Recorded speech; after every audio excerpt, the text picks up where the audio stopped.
노예제는 끝나지 않았다. 형태만 바뀌었을 뿐이다. 오늘날에도 수백만 명이 여전히 강제로 일하고 권리 없이 살며 침묵 속에서 고통받고 있다. 북한부터 리비아까지 벽 뒤와 부의 이면에 현대판 노예제가 존재한다. 이번 에피소드에서 세계 탐험은 대부분의 사람들이 결코 보지 못하는 숨겨진 진실을 밝힌다. 북한, 자국 정부에 의해 노예화된 국가. 북한에서는 시민과 국가의 하인 사이의 경계가 완전히 사라졌다. 김씨 왕조가 이끄는 권위주의 정권은 감시, 선전, 공포로 얽힌 복잡한 그물망을 통해 권력을 유지하고 있다. 그러나 그중 가장 교묘한 도구 중 하나는 강제노동이다. 나이와 성별에 관계없이 거의 모든 북한 주민은 국가로부터 생산적인 임무를 부여받는다. 이는 농업, 건설, 광산 또는 도시 거리 청소와 같은 일을 오랜 시간 동안 고통스럽게 수행해야 함을 의미한다. 이러한 임무를 거부하는 것은 단순한 비난이 아니라 범죄로 간주된다. 국내 노동 외에도 수천 명의 북한 주민들이 비밀리에 해외로 파견되어 특히 중국, 러시아 및 중동 일부 지역의 공장과 건설 현장에서 철저한 감시 속에 일하고 있다. 이 노동자들은 군대식 통제하에 생활하며 임금의 최대 90%가 평양 정권에 의해 압수되어 정권의 특권층과 핵무기 야망을 지원하는 데 사용된다. 독립언론, 법적 지원, 국제인권단체에 접근할 수 없는 북한 주민들은 목소리를 낼 수 없고 많은 경우 외부 세계에는 존재조차 보이지 않는다.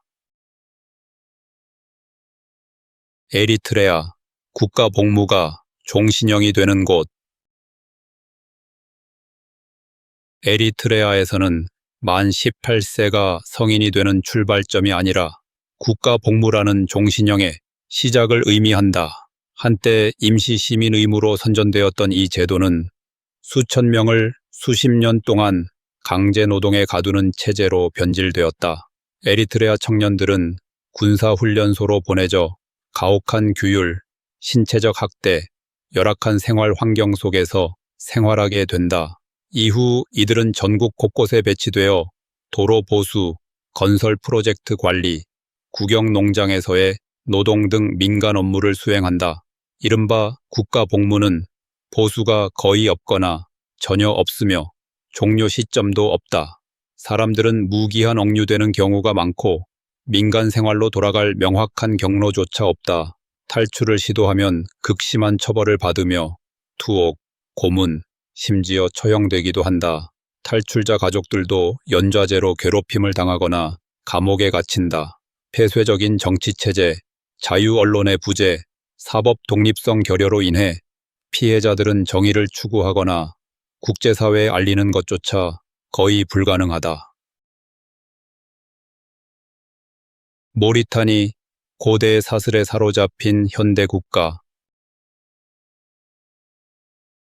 21세기의 주권 국가임에도 불구하고 모리타니는 여전히 깊게 뿌리내린 세습 노예제와 싸우고 있다. 법적으로는 40여 년 전에 금지되었지만 실제로는 많은 사람들이 특히 하라팅 공동체 출신들 여전히 태어날 때부터 노예로 살아간다. 이들은 부모로부터 신분을 물려받아 조상들을 소유했던 같은 가문을 위해 대가 없이 노동을 해야 한다. 모리타니의 노예들은 종종 가정집에서 가축을 돌보거나 청소 및 자비를 하며 지속적인 폭력 또는 추방의 위협 속에 살아간다. 이들은 법적 신분이 없고 교육 기회도 제한적이며 자신들의 권리에 대해 거의 알지 못한다. 노예 소유자를 기소하려는 시도는 드물고 정치적 방해에 자주 직면한다. 한편 종교적 논리를 통해 이러한 현실을 정당화하며 고통이 신의 뜻이라는 왜곡된 믿음을 심어주기도 한다. 설령 탈출에 성공하더라도 땅도 기술도 자원도 없는 이들이 사회에 재통합되는 것은 거의 불가능하다.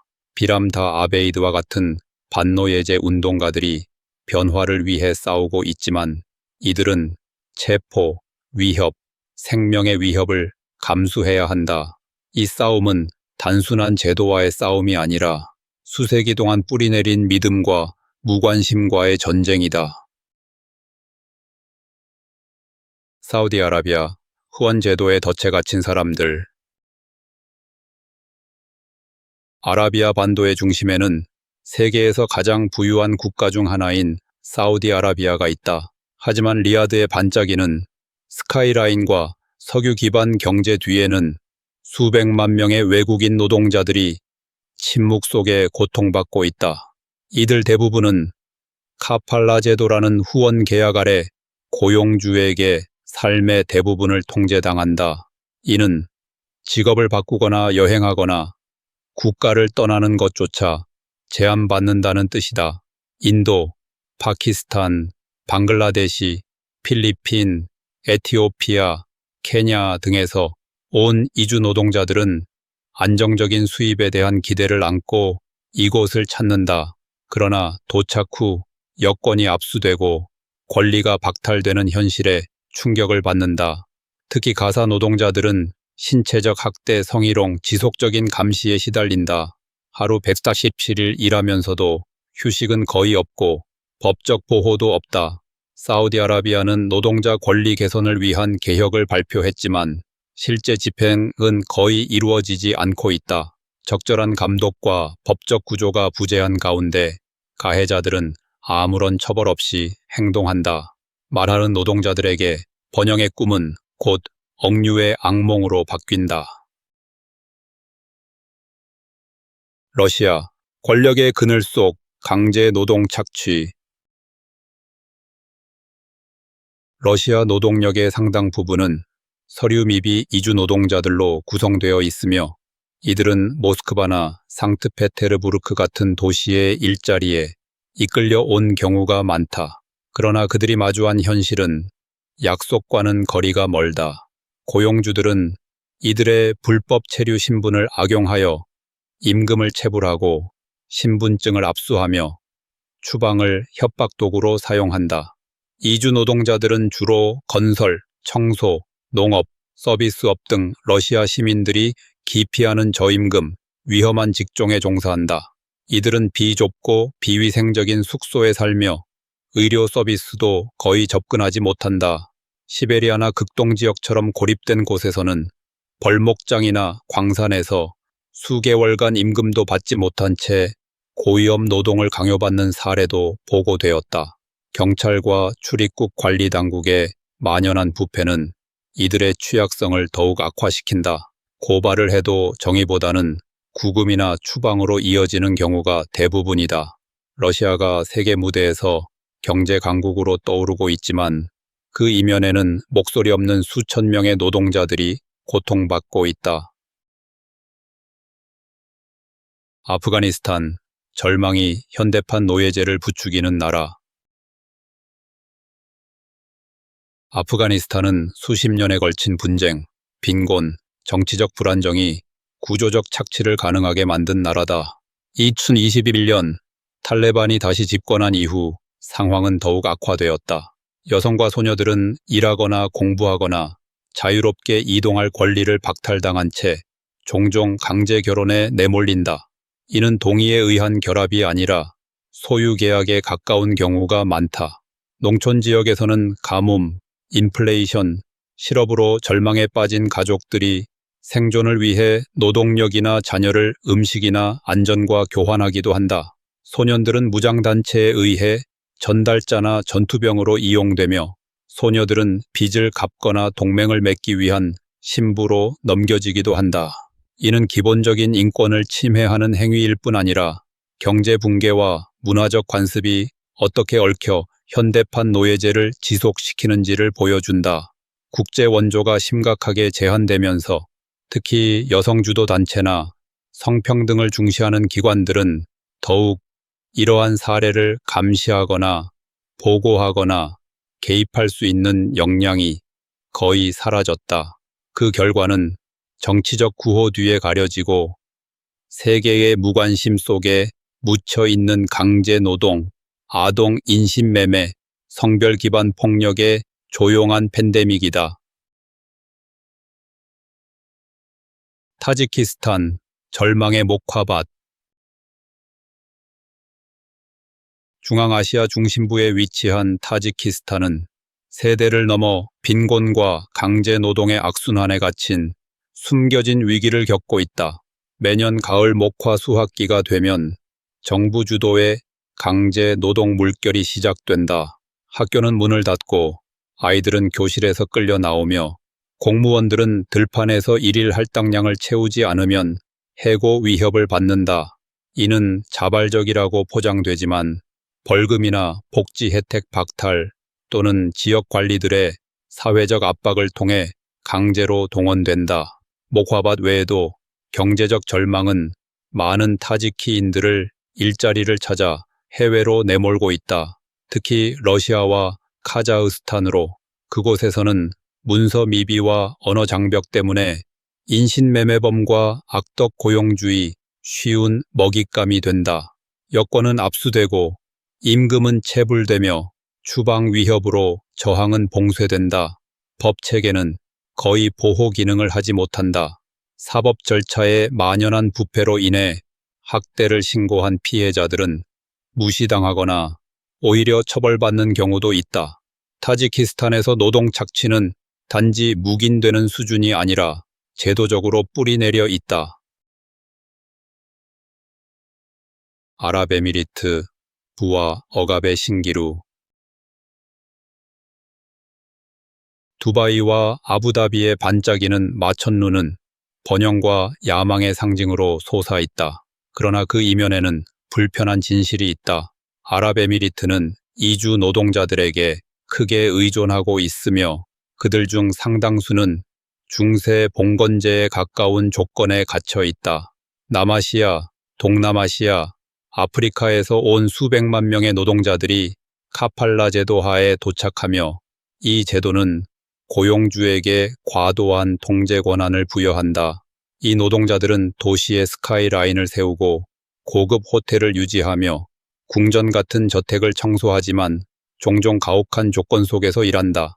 많은 이들이 극심한 더위 속에서 하루 16시간 노동을 강요받으며 도시 외곽의 비좁은 노동자 캠프에서 생활한다. 도착 즉시 여권은 압수되며 고용주의 허락 없이는 직장을 그만두거나 떠날 수 없다. 특히 엑스포 2025이나 월드컵 인프라 등 국제적 주목을 받는 행사를 앞두고 개혁 약속이 있었지만 변화는 느리고 거칠에 불과하다. 화려한 쇼핑몰과 첨단 지하철 시스템 뒤에는 매일 부당함을 견디는 노동자들의 목소리 없는 세계가 존재한다. 파키스탄, 세대를 묶는 빚의 족쇄. 파키스탄 농촌에서는 빚이라는 개념이 단순한 재정 문제가 아니라 일종의 종신형과도 같다. 가족들은 지주나 공장 관리자에게 소액을 빌리지만 이자는 빠르게 불어나며 사실상 갚을 수 없는 빚이 된다. 그 결과는 채무 노동이다. 가족 전체, 심지어 아이들까지 벽돌 가마, 카펫 공장, 쌀 방앗간, 농장에서 빚을 갚기 위해 강제로 일하게 된다. 그러나 실제로는 빚이 줄어들지 않는다.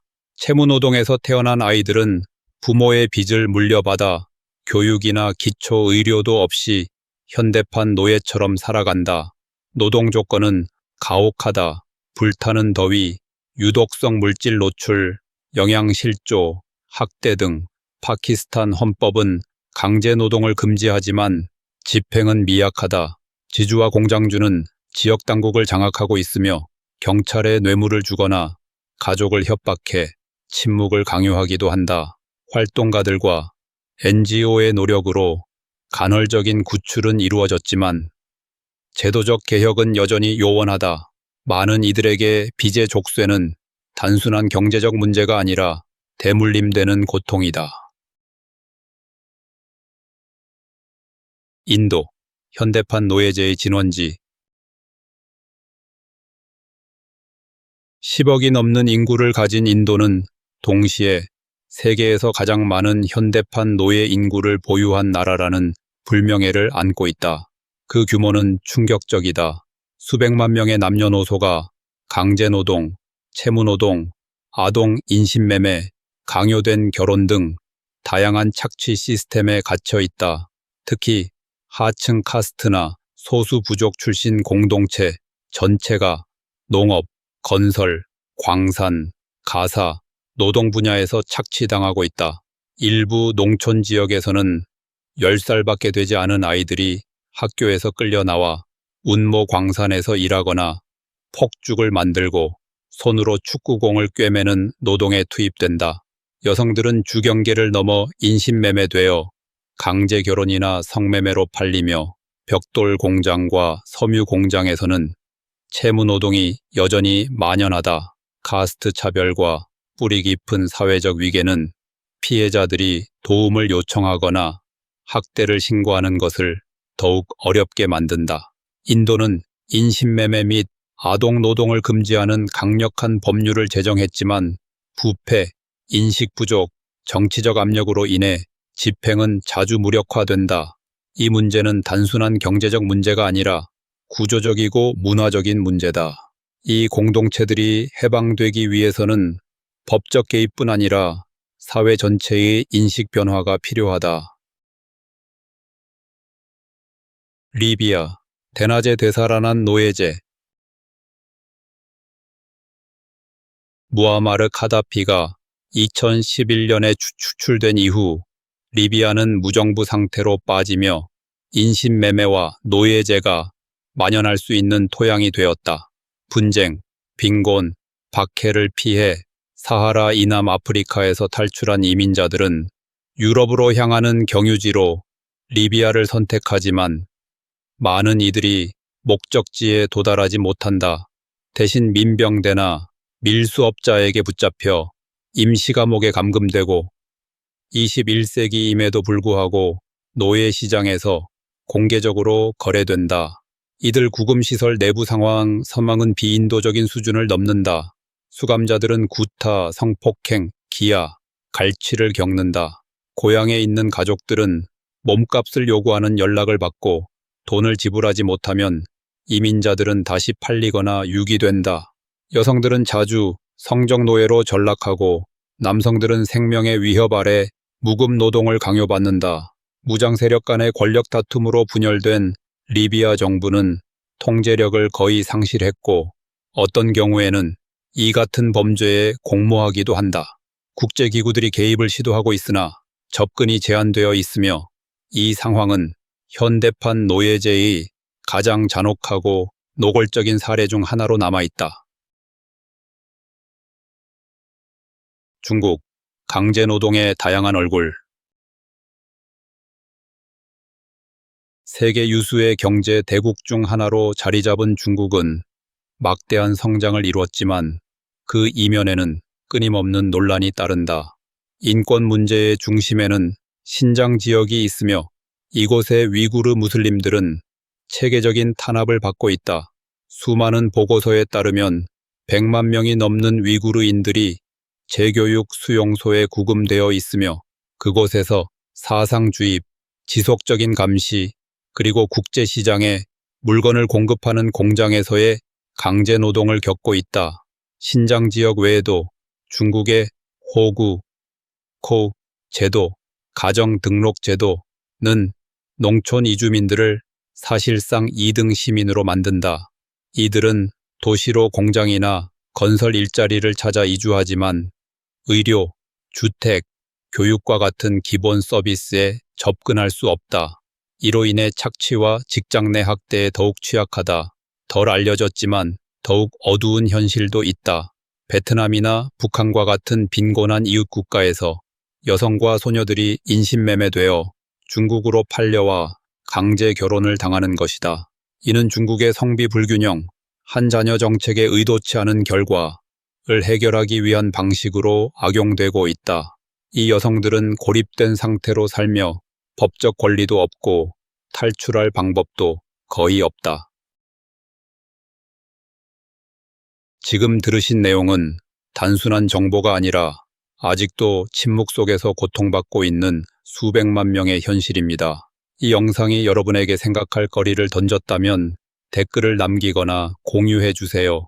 더 많은 사람들이 진실을 알 수 있도록 도와주세요. 시청해 주셔서 감사합니다. 다음 여정에서 뵙겠습니다.